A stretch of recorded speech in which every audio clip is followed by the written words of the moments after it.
And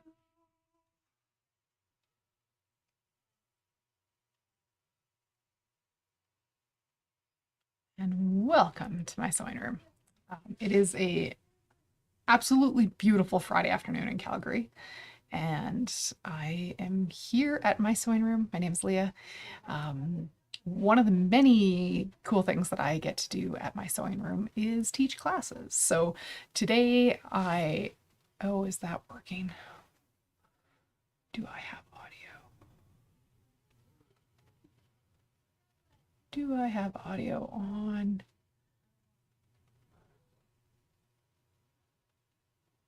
I don't. Oh, no, there I do. Fabulous. So if you are watching on, oh, you can hear me. If you guys can hear me, I'd love a heart. That would be fabulous. Or a like. Oh, yay. I got it right. I'm always nervous when I change rooms.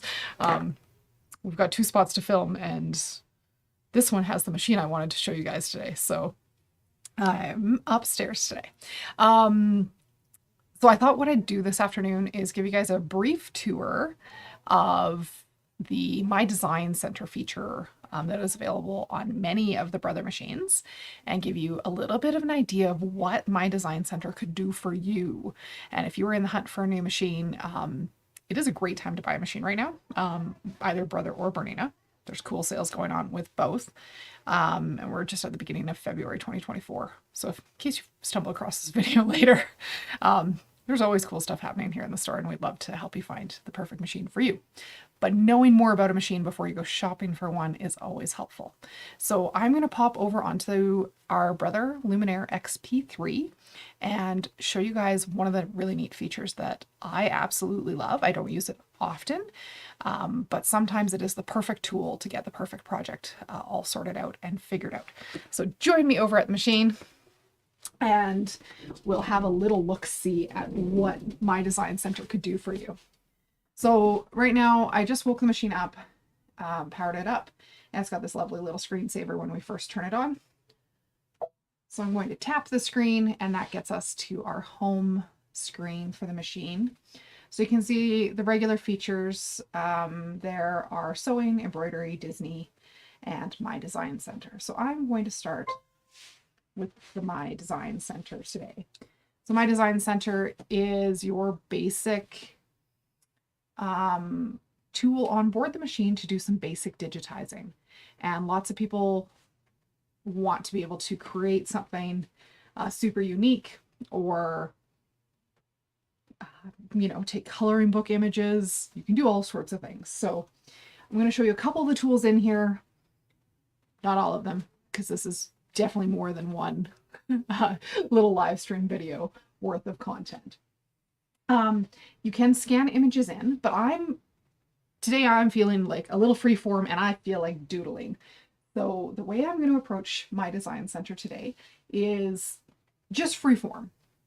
No rules, no big magical tools. I'm not even going to worry about scanning an image to get what I want. So the tools on the right-hand side of the screen are going to be the tools that allow us to draw lines and do filled areas. So the top portion of the information here is our line information, and that icon there will show you your default stitch type. So default stitch type for the line properties is a zigzag, but we can start out with any type of line we want, and then we have total control of these line options later on. We can edit the size and the distribution of some of these things. So I am going to tell it I would like a zigzag, and in this inner area on my screen is the size of hoop that I've told the machine we're working with. So in the user settings, you can tell it that we are working in a 6x10 hoop today. I'm just going to hit OK. So that's that inner box. And if that is the hoop you have hooped and ready to go, you would like to make sure you design something that will fit it. So either with your stylus or your finger, whichever you want. There is a very nice stylus that comes with the XP3. But for just doodling and testing things, I like the freedom of my finger. I really do. So I'm going to draw you a couple line properties, and then we'll show you what the line property options can do. So I've drawn one line in black that will be a zigzag, so a satin stitch. I'm going to go in and we'll pick another line, and we'll make this next line orange, and this one will be a running stitch. And on screen right now, they're just showing as lines. We'll add the properties of the stitch types after we're done. I can add a candle wicking stitch. Oh, and if I don't like what I did, there's an undo key at the bottom. I would like each of my stitches to be a different color. I'm going to make candle wicking green.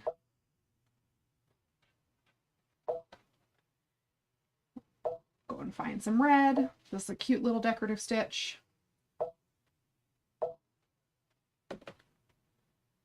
And the easiest way to get to know some of these features on your machine is to actually just start pushing buttons and seeing what they do for you. We've got a blanket stitch, so maybe we'll make the blanket stitch purple.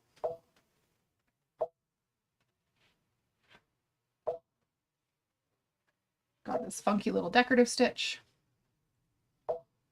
Almost looks like a blind hem stitch. Oh, we don't want that purple again. Go back into those properties. Maybe we'll do that light blue. Let's see how many more options we've got. We've got a decorative stitch. Oh goodness, when we hit that decorative stitch option, we get the ability to select what stitch we're using. So in here, when we hit select, you'll find a whole menu of other decorative stitches you could use. I think this one is just fabulously fun, so maybe we'll do a couple of these. And then when we hit that select key, you'll see the built-in stitches that are offered already built into the machine. Some of these will be available on the sewing machine side in the decorative stitch folders as well. And then there is an option here for custom stitches. And custom stitches can be made a couple different ways. There's a stitch designer on board the machine, and there's a stitch designer option available within the PE Design 11 embroidery software. So you could use either of those things. And if you run out of decorative stitches built into the machine, you might want to go and make your own. Definitely an option. So I'm going to do this one brown. And again, one more line there. Now let's go grab one more from that select menu where I can pick whichever stitch I want. I really like this one too. And we'll do that one gray. So I've just drawn a series of lines.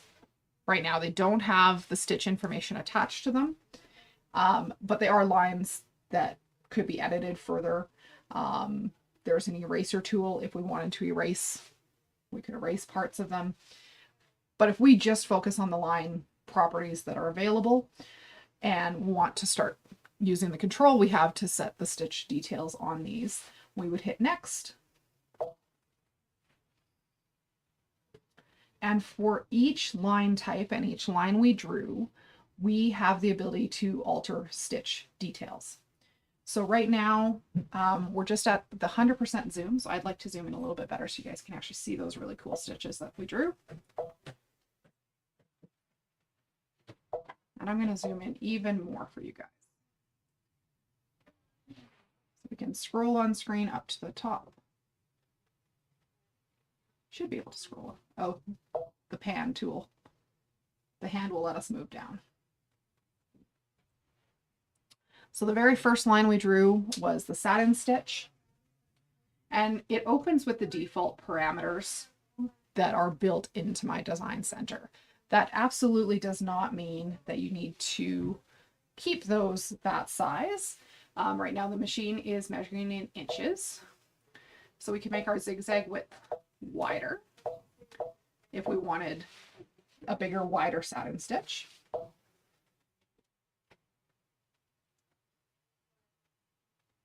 And the options on each of these stitches is going to vary a little bit based on how that stitch is formed. So we can make that stitch wider, We can also go in and change the density. So the default density is at 100%. We could go in and change that if we so desired. Going into the next stitch we made is that orange line. So we're going to hit the next arrow key. And we can see our line properties for the straight line. Less options in your straight line. This is called run pitch, so the actual length of those straight stitches. And I could make those much, much longer if I wanted. This one's going to be a little bit harder to see visually on screen when we're experimenting with it.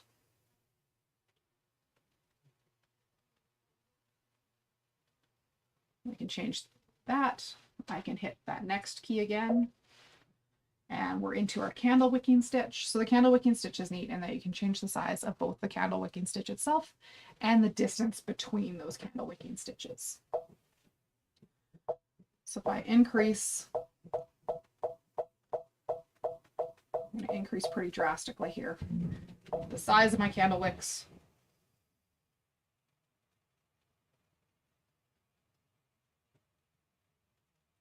And that blue circly dot on screen as you're seeing those is it recalculating the stitches. And those are nice big candle wicking stitches. I think they're cute, but I would like them a little further apart, or a whole lot further apart. So we can change the spacing, and I'm going to max out the spacing because I just want scattered candle wicks. And all of these things, you can decide what is going to work great for your project. So those are way spread out now. I think that's pretty cute. You can use that pan. Pan is still selected up top to pan upward to our next couple stitches. And I'll scroll to the next item in my list. So this is that diamond shaped decorative stitch. And on this stitch, we can change the size of the diamonds again. On most of these, I've gone much bigger. Maybe on this one, I'll go smaller. Go as small as it will go.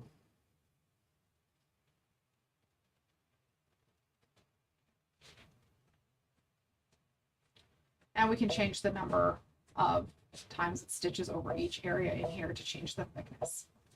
So maybe I want that to be a thin little diamond stitch.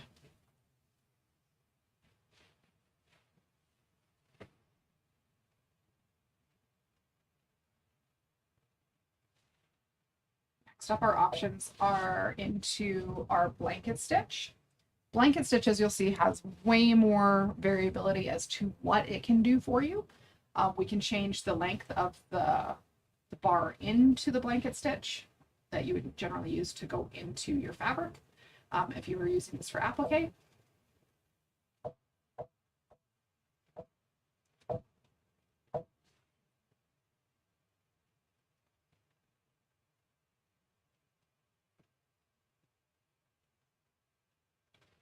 We've made those little bars longer. We can change the spacing. I'm going to leave the spacing alone on this one. We could change the thickness. So maybe we want these really thick blanket stitches to almost look like a hand sewn look.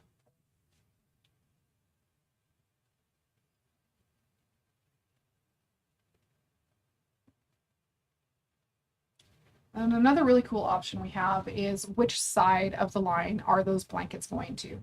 I just drew a straight line, so this won't make a massive difference. But if you had drawn an enclosed object, you could have the blanket stitches going in, or we could have the blanket stitches going out. Again, this particular piece is just a line across the screen, so it's just going to flip those blanket stitches to the other side of the line. Nice and simple. Next up is that little stitch that looks like the blind hem. Again, this could go inside or outside. Again, we can change the thickness. We can change the spacing of those little nibbles on what looks like the blind hem. And we can change the distance between those. So maybe on this one, I'll change the distance upwards between the little nibbles inward. It's always how I think of blind hems, is little nibbles inward. So now those are way further apart. Kind of cool, right? So let's pan further along. We're almost through all of these stitches. So next up is those 2 decorative stitches that we found in the decorative stitch folder where we hit select. Scroll to the next one. And again, we can change the size, we can change the configuration of these, and all of these options change with each stitch you bring in. I'm going to see how big we can make this Greek key kind of stitch. We're going to go really big. I left a lot of space for it.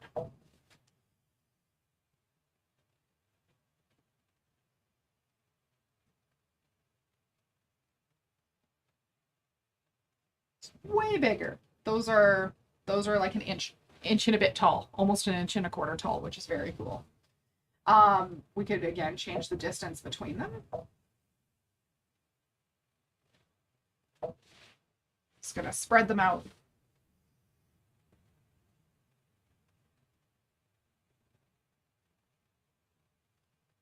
And spreading out that Greek key stitch makes for a weird little stitch. And if you decide you didn't like what you just changed, there is still that undo key on screen.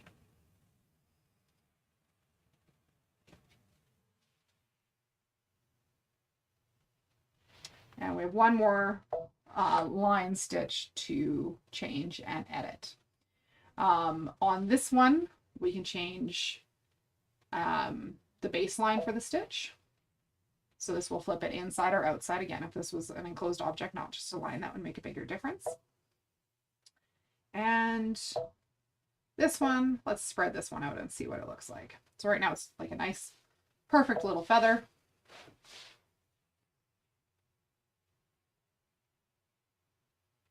And after recalculation, it spreads those feathers out a wee bit. To be honest, I'm not loving the way that change looks. But the great thing is I haven't invested the time in stitching this out to find out I don't like it. Visually, I can see that change already and know that maybe that isn't the change I want to make in this particular stitch.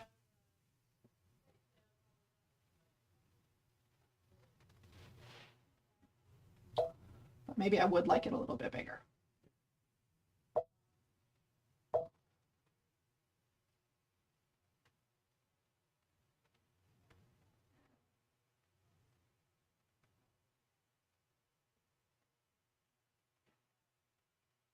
Made that one bigger. No, not that next one. Let's make this one bigger. I made that Greek key even bigger than it was before. And that's okay. I'm quite happy about it.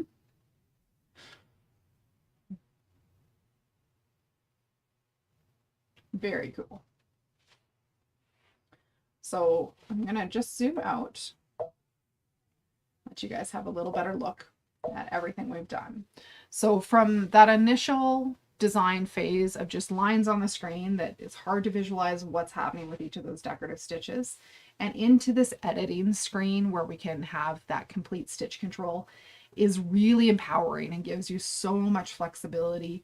I'd be really super comfortable to let my kids go in and draw a little pattern with the stylus on screen on that first page, and then let them help me edit and bring their creation to life on that second page.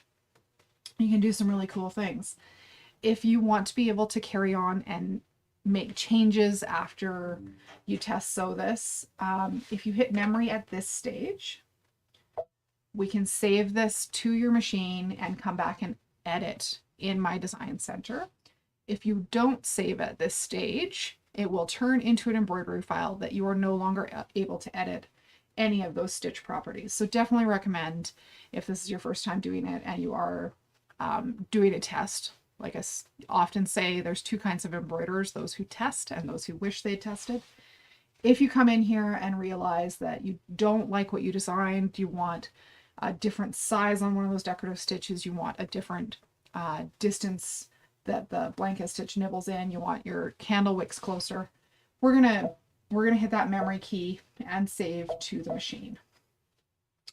You could also hit the memory key and save it to a USB, which could be, that file could be opened in your PE Design 11 software, or to an external. There's an option to save it through a cord back to your computer as well, or to a memory card. Overall, I think most likely the place you're going to be saving this is back on your machine, and that's what we've done. So after you've done all this work, we've saved it so we can come back and do edits later on. We can hit set, and this will take us right into our embroidery screen. And you'll get that lovely little message on screen that says convert to embroidery patterns. My design center will be exited.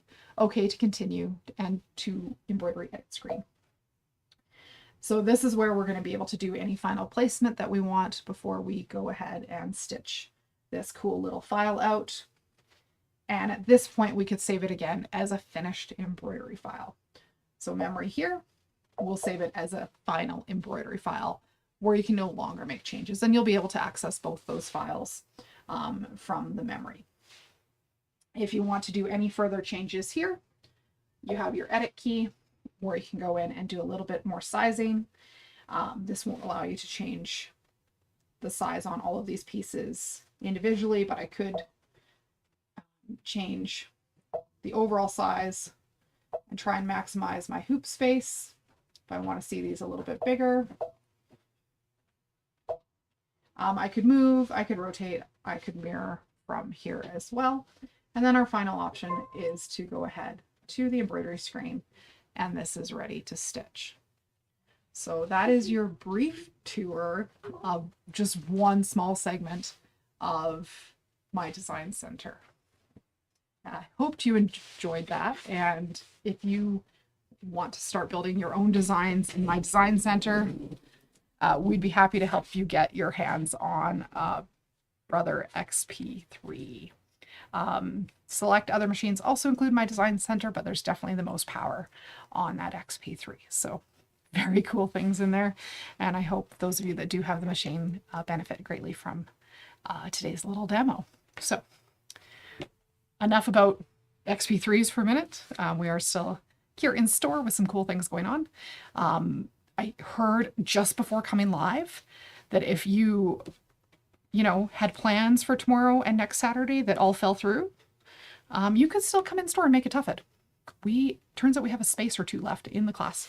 And if you wanted to, give us a call and get yourself booked in to make yourself a fabulous piece of upholstered furniture and learn some very cool skills that way that you could take and maybe design some My Design Center stitches to add on to your second one. Wouldn't that be cool? You could go pretty crazy with some cool designs there. So there's still a little bit of space in that. We also have a quilting first class. So your very first beginner quilt class, we have a session starting next Thursday and running 4 Thursdays through the month of February. And you'd be able to join us in store or via Zoom for that class. And a few other classes on the calendar. So definitely check out mysewingroom.ca for all class details and to see some of the very cool new fabrics that have released this week. There's some awesome stuff. And right up at the top of our website is a great little banner that says vote for us as your favorite local quilt shop. There is a contest being hosted by byannie.com, which is one of our great suppliers of bag making hardware and patterns and zippers and mesh and very cool things. They're hosting a very cool contest where you can vote for your favorite quilt shop. And we love those votes. So definitely pop in there and share that info with your friends and family that shop here too. So thank you for joining me today. Thank you for exploring my design center. And if you want to see more brother videos, might I suggest following our YouTube channel and hitting like and subscribe. And if you know somebody with a Brother XP3 or somebody who's had their eye on one, share this video with them so that they can get inspired to do great things with my design center.